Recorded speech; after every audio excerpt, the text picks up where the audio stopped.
दोस्तों नमस्कार। आप देख रहे हैं YouTube चैनल बातें साहित्य की। मित्रों, आज का वीडियो है सुमित्रा नंदन पंत की कविता नौका विहार। मित्रों, यह कविता 1932 में पंत जी के गुंजन नामक संकलन में प्रकाशित हुई थी। सौंदर्य के कवि, सौंदर्य के उपासक पंत की सौंदर्यानुभूति के तीन प्रमुख केंद्र प्रकृति, नारी और कला है। उनका सौंदर्य प्रेमी मन प्रकृति को देखकर विभोर हो उठता है। वीणा, ग्रंथि, पल्लव आदि आरंभिक कृतियों में प्रकृति का कोमल रूप परिलक्षित हुआ है।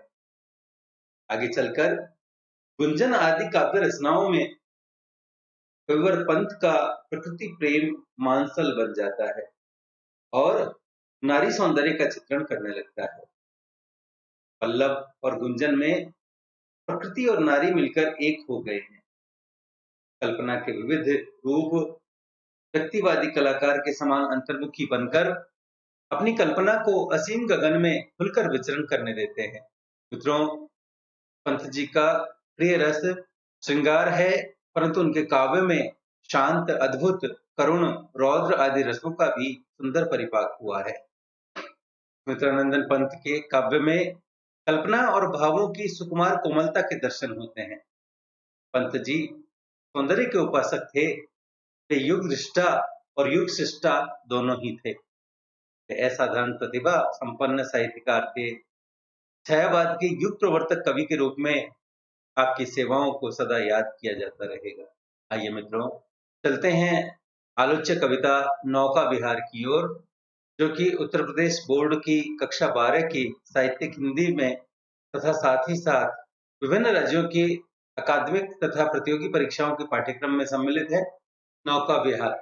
शांत स्निग्ध ज्योत्सना उज्ज्वल, अपलक अनंत नीरव भूतल, सैकत सैया पर दुग्ध धवल, तनवंगी गंगा ग्रीष्म विरल, लेटी हैं श्रांत क्लांत निश्चल, तापस बाला गंगा निर्मल, शशिमुख से दीपित मृदु करतल, लहरें उर पर कोमल कुंतल, गोरे अंगों पर सिहर सिहर, लहराता तार तरल सुंदर, चंचल अंचल सा नीलांबर, साड़ी की सिकुड़न सी जिस पर शशि की रेशमी विभा से भर, सिमटी हैं वर्तुल मृदुल लहर। मित्रों, स्निग्ध अर्थात तरल, ज्योत्सना चांदनी, अपलक अर्थात एकटक, अनंत आकाश के लिए आया है, नीरव अर्थात शांत या निःशब्द, भूतल धरातल के लिए, सेकत अर्थात बालू, सैया तेज। मित्रों, पंत जी चांदनी रात में किए गए नौका विहार का चित्रण करते हुए गंगा की कल्पना नायिका के रूप में करते हैं। पंत जी कहते हैं कि शांत स्निग्ध ज्योत्सना उज्ज्वल, अपलक अनंत नीरव भूतल, चारों ओर शांत, तरल और उज्ज्वल चांदनी छिटकी हुई है। आकाश टकटकी बांधे पृथ्वी को देख रहा है। अपलक अनंत नीरव भूतल, और नीरव भूतल अर्थात पृथ्वी शांत और शब्द रहित है। ऐसे मनोहर और शांत वातावरण में क्षीण धार वाली गंगा बालू के बीच मंद मंद बहती ऐसी प्रतीत हो रही है मानो कोई छरहरे दुबले पतले शरीर वाली सुंदर युवती दूध जैसी सफेद शैया पर गर्मी से व्याकुल होकर थकी, मुरझाई और शांत लेटी हुई हो।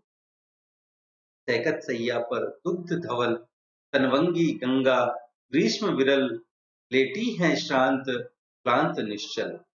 गंगा के जल में चंद्रमा का बिंब झलक रहा है, जो ऐसा प्रतीत हो रहा है जैसे गंगा रूपी कोई तपस्विनी अपने चंद्रमुख को अपने ही कोमल हाथों पर रखकर लेटी हुई हो, और छोटी छोटी लहरें उसके वक्षस्थल पर ऐसे प्रतीत हो रही हैं मानो वे लहराते हुए कोमल केश है। आपस बाला गंगा निर्मल, शशिमुख से दीपित मृदु करतल, लहरें उर पर कोमल कुंतल, गोरे अंगों पर सिहर सिहर, लहराता तार तरल सुंदर, चंचल अंचल सा नीला अंबर, तारे भरे आकाश की चंचल परछाई जब गंगा के जल में पड़ती है तो ऐसा प्रतीत होता है मानो गंगा रूपी तपस्विनी बाला के गोरे गोरे अंगों के स्पर्श से बार बार कांपता तारो जड़ा उसका नीला आंचल लहरा रहा हो। साड़ी की सिकुड़न सी जिस पर शशि की रेशमी विभा से भर सिमटी है वर्तुल मृदुल लहर। आकाश रूपी नीले आंचल पर चंद्रमा की कोमल चांदनी में प्रकाशित छोटी छोटी कोमल टेढ़ी बल खाती लहरें ऐसी लग रही हैं मानो लेटने के कारण उसकी रेशमी साड़ी में सलवटें पड़ गई हैं। मित्रों, प्रस्तुत अवतरण में गंगा को तपस्विनी बाला के रूप में प्रकट किया गया है। संस्कृतनिष्ठ खड़ी बोली का प्रयोग किया गया है। प्रतीकात्मक शैली, स्वच्छंद छंद और अनुप्रास, मानवीकरण, उपमा, पुनरुक्ति प्रकाश, सांगरूपक और स्वभावोक्ति अलंकारों का प्रयोग किया गया है। माधुर्य गुण और लक्षणा शब्द शक्ति का प्रयोग किया गया है। चांदनी रात का प्रथम प्रहर, हम चले नाव लेकर सत्वर, सिकता की सस्मित सीपी पर मोती की ज्योत्सना रही विचर। लो पालें चढ़ी उठा लंगर, मृदु मंद मंद मंथर मंथर, लघु तरणी हंसिनी सी सुंदर, फिर रही खोल पालों के पर। निश्चल जल के शुचि दर्पण पर, बिंबित हो रजत कुलिन निर्भर, दोहरे ऊंचे लगते क्षण भर। काला कांकर का राजभवन, सोया जल में निश्चिंत प्रमन, पलकों में वैभव स्वप्न सघन।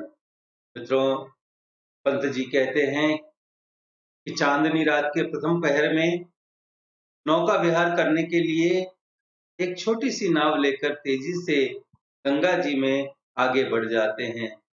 गंगा के तट के सौंदर्य का वर्णन करते हुए पंत कहते हैं कि गंगा का तट ऐसा सुंदर लग रहा है, ऐसा रम्य लग रहा है, मानो खुली पड़ी रेतीली सीपी पर चंद्रमा रूपी मोती की चमक यानी चांदनी भ्रमण कर रही है। ऐसे सुंदर वातावरण में गंगा जी में खड़ी नावों की पालें नौका विहार के लिए ऊपर चढ़ गई हैं और उन्होंने अपने लंगर उठा लिए। चांदनी रात का प्रथम प्रहर, हम चले नाव लेकर सत्वर, सिकता की सस्मित सीपी पर मोती की ज्योत्सना रही विचर, लो पालें चढ़ी उठा लंगर। मित्रों, पंत जी कहना चाहते हैं कि एक साथ अनेक नावें नौका विहार के लिए गंगा तट से खुली हैं और लंगर उठते ही छोटी छोटी नावें अपने पाल रूपी पंख खोलकर सुंदर हंसनियों के समान धीमी धीमी गति से गंगा जी में तैरने लगी। गंगा का जल शांत और निश्चल है, जो दर्पण के समान शोभायमान है। मृदु मंद मंद मंथर मंथर, लघु तरणी हंसिनी सी सुंदर, फिर रही खोल पालों के पर, निश्चल जल के शुचि दर्पण पर, बिंबित हो रजत पुलिन निर्भर, दोहरे ऊंचे लगते क्षण भर। जल रूपी स्वच्छ दर्पण में चांदनी में नहाया रेतीला तट प्रतिबिंबित होकर दोगुने परिमाण में प्रकट हो रहा है। काला कांकर का राजभवन, सोया जल में निश्चिंत प्रमन, पलकों में वैभव स्वप्न सघन। गंगा तट पर शोभित काला कांकर के राजभवन का प्रतिबिंब गंगा जल में झलक रहा है। ऐसा लग रहा है मानो यह राजभवन गंगा जल रूपी शैया पर निश्चिंत होकर सो रहा है और उसकी झुकी पलकों और शांत मन में वैभव रूपी स्वप्न तैर रहे हैं। प्रस्तुत पद्यांश में अनुप्रास, पुनरुक्ति प्रकाश, उपमा, उत्प्रेक्षा और रूपक अलंकारों की योजना की गई है। प्रसाद गुण और अभिधा शक्ति का प्रयोग किया गया है। नौका से उठती जल हिलोर, हिल पड़ते नभ के ओर छोर, विस्फारित नयनों से निश्चल, कुछ खोज रहे चल तारक दल। ज्योतित कर नभ का अंतस्थल, जिनके लघु दीपों को चंचल, अंचल की ओट किए अविरल, फिरती लहरें लुक्षिप पल पल। सामने शुक्र की छवि जलमल, तैरती परी सी जल में कल, दोपहरे कचों में ही ओझल, लहरों के घूंघट से झुक झुक, दशमी का शशि निज तिर्यक मुख, दिखलाता मुग्धा सा रुक रुक। नौका विहार करते हुए पंत कहते हैं कि नौका चलने के कारण जल में तरंगे उठती, नौका से उठती जल हिलोल, हिल पड़ते नभ के ओर छोर। और जब तरंगे उठती हैं तो जल में जो आकाश का प्रतिबिंब है, वह प्रतिबिंब इस छोर से उस छोर तक हिलता हुआ सा लगता है। जल में पड़ती तारों की परछाई को देखकर ऐसा लगता है मानो तारों का दल जल के अंदर के भाग में प्रकाश फैलाकर अपनी आंखें फाड़ फाड़ कर कुछ ढूंढ रहा हो। विस्फारित नैनों से निश्चल कुछ खोज रहे तल तारक दल, ज्योतित कर नभ का अंतस्थल, जिनके लघु दीपों को चंचल, अंचल की ओट किए अविरल, फिरती लहरें लुक छिप पल पल। गंगा में रह रहकर उठने वाली चंचल लहरें भी अपने आंचल की आड़ में तारे रूपी छोटे छोटे जगमगाते दीपकों को छिपाकर तीक्षण लुकती छिपती हुई सी प्रतीत होती है। वहीं पास में शुक्र तारे की झिलमिलाती परछाई जल में किसी सुंदर सी परी की तरह तैरती हुई दिखाई देती है। श्वेत चमकती हुई जल तरंगों में उस परछाई के ओझल होने का दृश्य इतना मनोरम है कि कवि को चांदी से चमकते सुंदर केशों में परी के छिप जाने का आभास होता है। जल में प्रतिबिंबित दसवीं के चांद का तिरछा मुख कभी लहरों की चंचलता में छिप जाता है तो कभी साकार हो उठता है।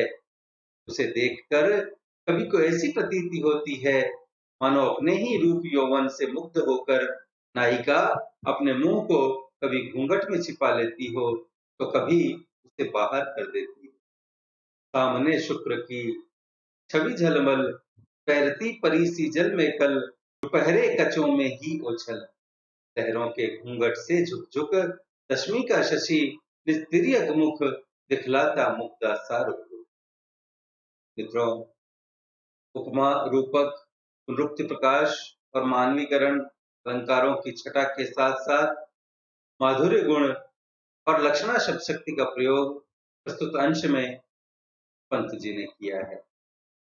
आगे पंत कहते हैं कि अब पहुंची चपला बीच धार, छिप गया चांदनी का कगार, तो बाहों से दूरस्थ तीर, धारा का कृष कोमल शरीर, आलिंगन करने को अधीर, अति दूर क्षितिज पर विटप माल, लगती भ्रू रेखा सी अराल, अपलक नभ नील नयन विशाल, माँ के उर्पर शिशुता समीप, सोया धारा में एक द्वीप, उर्मिल प्रवाह को कर प्रतीप, कह कौन विहग क्या विकल कोक, उड़ता हरने निज विरह शोक, छाया की को विलोक। मित्रों, नाव जब गंगा के मध्य धार में पहुंचती है तो वहां से चंद्रमा की चांदनी में चमकते हुए रेतीले तट स्पष्ट दिखाई नहीं देते। दूर से दिखते दोनों किनारे कवि को ऐसे प्रतीत हो रहे हैं जैसे व्याकुल होकर गंगा की धारा रूपी नायिका के पतले कोमल शरीर का आलिंगन करना चाहते हैं। इसके लिए उन्होंने अपनी दोनों बाहें फैला रखी हैं। दूर क्षितिज पर कतारबद्ध वृक्षों को देखकर ऐसा लग रहा है मानो वे नीले आकाश के विशाल नेत्रों की तिरछी भौहें हों और धरती को एकटक निहार रहे हों। अति दूर क्षितिज पर विटपमाल, लगती भ्रू रेखा सी अराल, अपलक नभ नील नयन विशाल, माँ के उर्वर शिशुता समीप, सोया धारा में एक द्वीप, उर्मिल प्रवाह को कर प्रतीप। मित्रों, पंत जी आगे कहते हैं कि वहीं पास में एक द्वीप है जो लहरों के प्रवाह को विपरीत दिशा में मोड़ रहा है।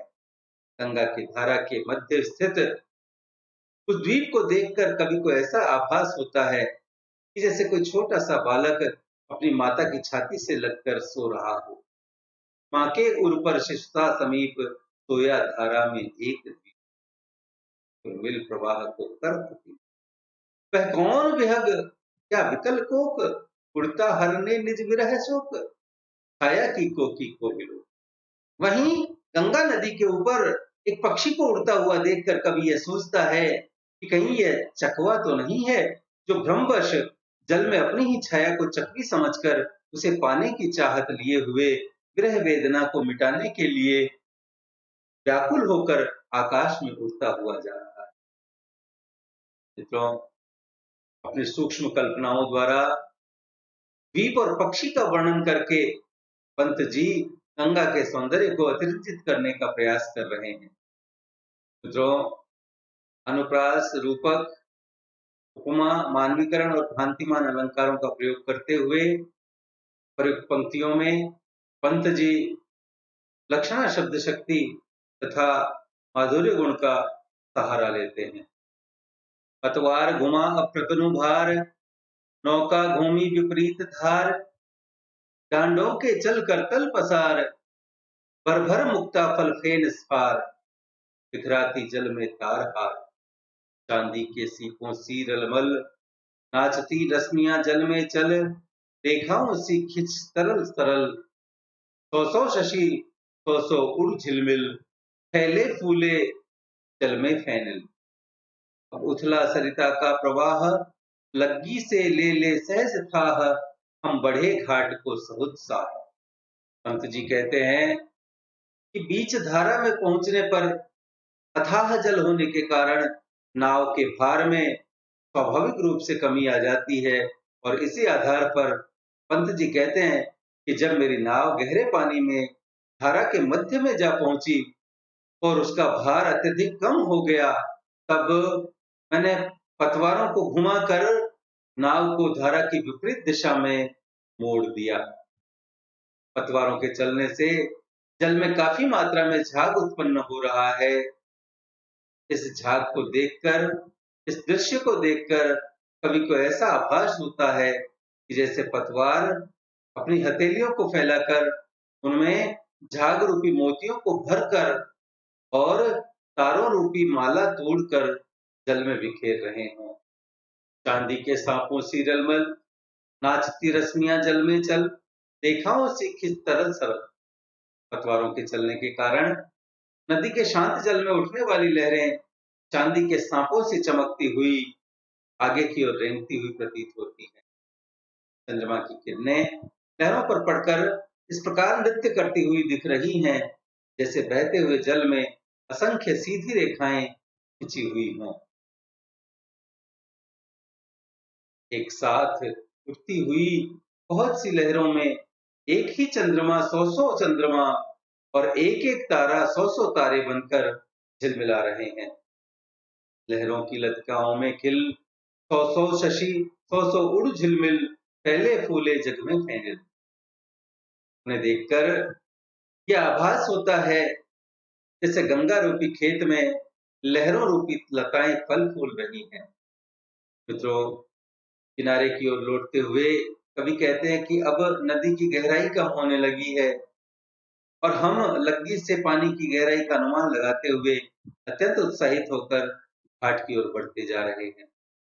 अब उथला सरिता का प्रवाह, लग्गी से ले ले सहज थाह, हम बड़े घाट को सहुत्साह।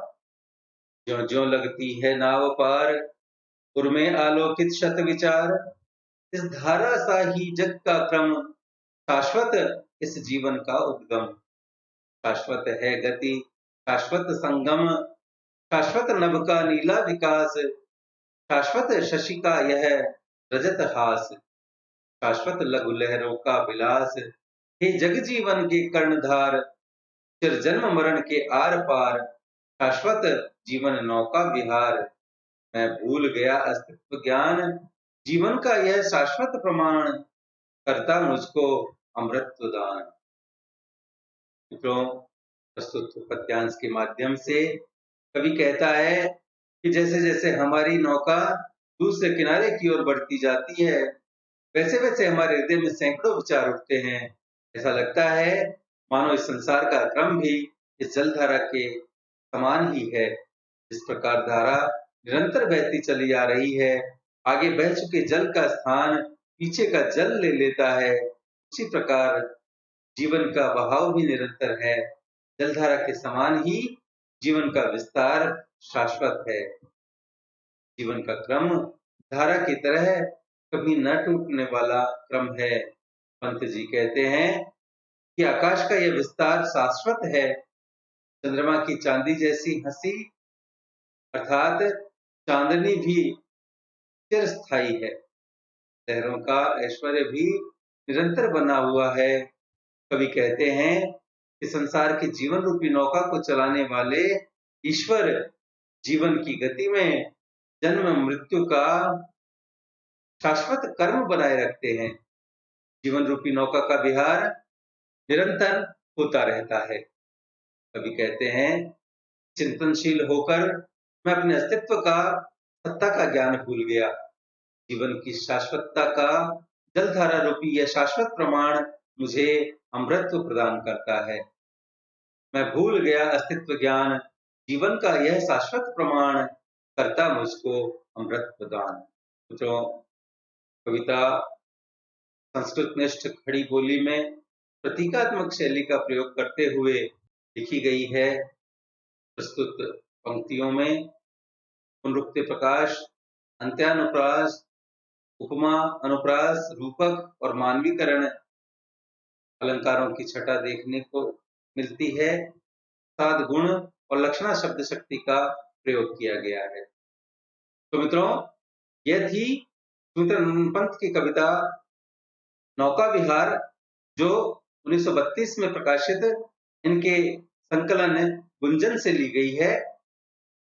यदि आपको यह वीडियो व्याख्यान अच्छा लगा हो तो कृपया वीडियो को लाइक करें, अपने मित्रों के साथ साझा करें।